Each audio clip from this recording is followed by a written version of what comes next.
Hi, I'm Seth MacFarlane from Family Guy, and I have the privilege of being up here at the magical kingdom of George Lucas, talking to the man himself. Thank you so much. Well, it's great to be here. This was an absolute joy for everyone involved to be able to do this. Everyone on staff knows just about everything you've done, almost verbatim. Your company was supportive from the start. Why are you guys so much nicer than everyone else? Why did you allow us to do this? Well, I think ultimately we don't have to be mean. You know, we're not really that competitive. I came out of film school with a lot of friends, and we all helped each other. We helped each other in our careers, and we just never were competitive about anything. We were always competitive in a friendly way to say, you know, like playing cards or, you know, dunking baskets to say, okay, you're so smart, try this, you know. And so it's that kind of competition, not the, you know, you must be destroyed and you must fail so I can win and all that sort of thing. How often do you watch your own movies? How often are you ever at home and you sit down and you say, let's just pop it in and see if there's anything I missed? It doesn't really. I mean, usually it's flipping channels and it's on some, you know, cable. Will you stop and watch it? Cable movie. Sometimes I will. Yeah. You know, depends on what I'm doing. Other than that, I have to see them, you know, every 5 years or so for one reason or another. You know, some screening that somebody's having that I'm sort of. Right. But to be very honest with you, I love all the movies I've made.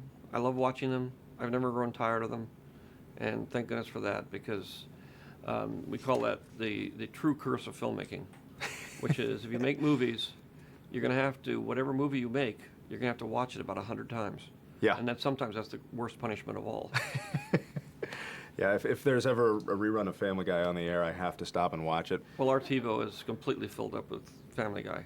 Oh, good. We've got everything, I think every episode TiVo. We don't pay, you know, we don't buy those DVDs and things. We actually TiVo it and just, you know, run it every night. George Lucas has a TiVo full of Family Guy, although he's never bought a DVD. All right. Well, I bought all the Star Wars DVDs, but good. whatever. You could go out and buy them again. Would you say you know all the Star Wars movies pretty much verbatim, like the fans? Not really. If I like hummed a piece of music, would you be able to tell me what Where part in of the movie? Yeah. film? Yeah. That would be tough. Really? Yeah, but you can try. Okay.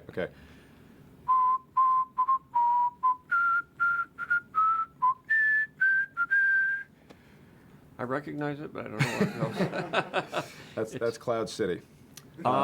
You're right. Very good. Okay, how about this? Ba-run, ba-rum-pum, ba-rum, tsh, ba-rum-pum, ba-rum. That's the big throne room at the end where they get the medals. No? Ba-rum, ba-rum-pum. All right, you know what? What is it? That's the beginning of the snow battle in Empire Strikes Back. Oh, all right. Yeah. That's good. I think that You know was what? performance. Yeah. I don't think it had anything to do with the music. God, I I haven't heard it played that way before. just from the throat. Well, that's good because that tells me that you have other interests that you. Yes, What do you do? I move on to other things. Yeah. Well, now I'm doing the Clone Wars animated TV series. I've always wanted. I love television. I've had a great time in television, and I love animation. I've been doing animation for years, and it's combining those two things into something, and then being able to tell the story of the Clone Wars, which is sort of the missing link in the features of what actually happened during the Clone Wars, and explore new characters and have more fun, and do it in the style of sort of Episode 4, without the uber reality of the drama of the Skywalker family. I know when people ask me what I do when I'm not working, because I'm sure you work much more than I do, but even so, I feel like it's 7 days a week, and I have no answer. What do you do to have fun? What do you do in your downtime? Basically, I have 3 kids. That's basically whatever downtime I have. Yeah. And I've raised them by myself. The youngest one is now 14. The oldest one's 26. So I've been doing it for a long time. Mm. And I actually, you know, stopped directing when my daughter was born, and was basically retired for 15 years to raise my kids. In the end, whatever free time I have, that's what I do. I go to the movies. I love cars. For a lot of us, Star Wars is sort of the definitive movie of our childhood and of our adulthood. If we're asked, you know, what's the greatest movie of all time, most of us will knee-jerk, Star Wars. Was there a movie when you were a kid that you found to be that to hold that sort of place?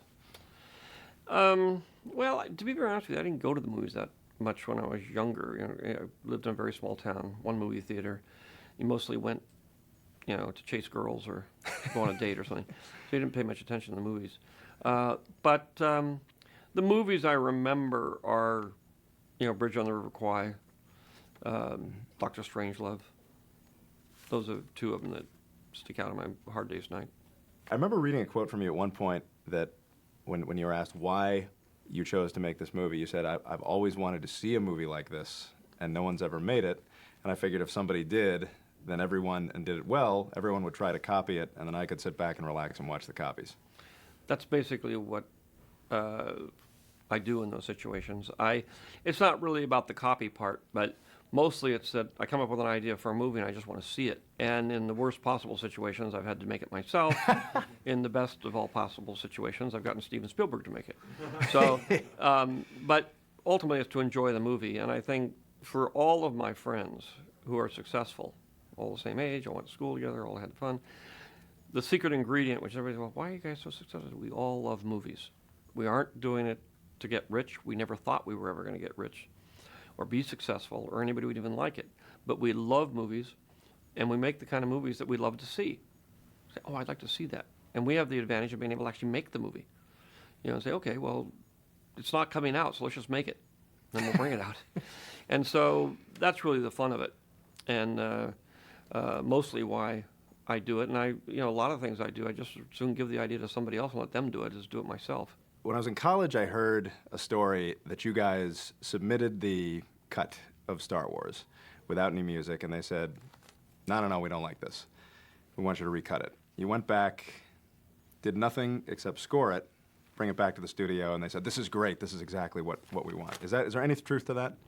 That's complete bullshit. All right. Absolutely no truth All right. whatsoever. I'm going to call my college roommate who claims to be your biggest fan. The studio saw it with temp tracks. Yeah. And, they know, and they knew we were using Johnny Williams. Yeah.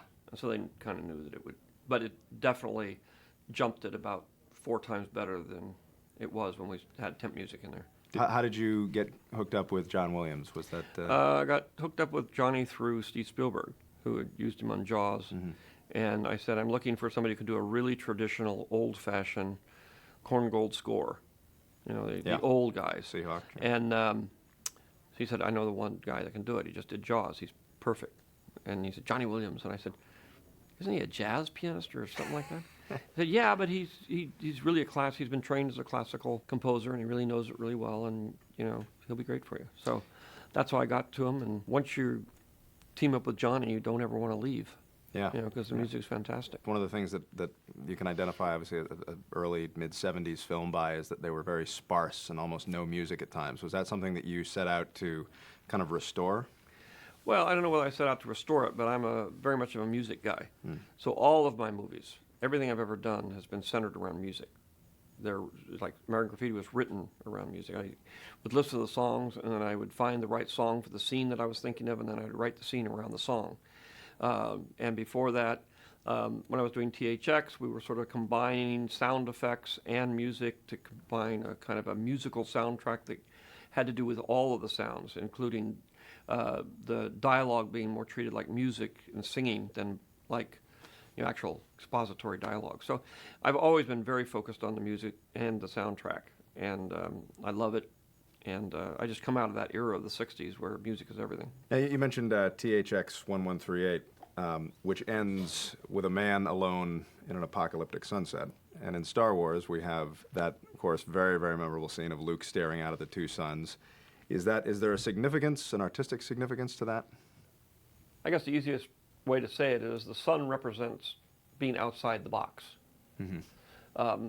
The sunset or sunrise, depending on how you want to portray it, is the essence of change. Those people in the movies who are looking off to the horizon or running off to the horizon into the sunset are going from a life of inside the box that's very the same every day to the unknown. They're running off to either the black night where all the scary part is, or to a whole new dawn of a new day where they get a second chance. You obviously run this vast empire here. What is your leadership style? Are you more Darth Vader or Admiral Akbar? Well, to be very honest with you, I don't do anything. I basically make movies. I'm not really one to run businesses. So I turn it over to other people, and then I kind of oversee it. I would say I'm the gentle giant. I don't get pissed off very often. I don't do a lot of hands-on stuff. I let everybody else do it, as opposed to movies where I'm sort of a micromanager. Do you watch a lot of television? Is there anything that you respond to on TV, or is it all kind of... The only thing I watch is Family Guy. Oh, God. I'm so glad I came up here. Yeah, that and a bunch of old Jackass episodes. But if there's one thing that you would like to be remembered for, one project that you have done or that you have yet to do, what would it be? raising my kids. There you go. That's a human being right there, folks. It's a lot harder than making movies, let me tell you. Life begins at 40 because, Yeah. you're either dead and you're on to a different life, Yeah. or you're so burned out you can't think about what you've been doing and you sort of wander into a whole other vocation. You're going to be a traffic guard at some school or something. But you managed to stick it out. You managed to avoid that. Well, I say I built an edifice and then I just stand aside and I can fall asleep for weeks or months or years and nobody notices. Oh, boy, that sounds good. George, thank you so much. All right. This was great. Well, good luck. All right.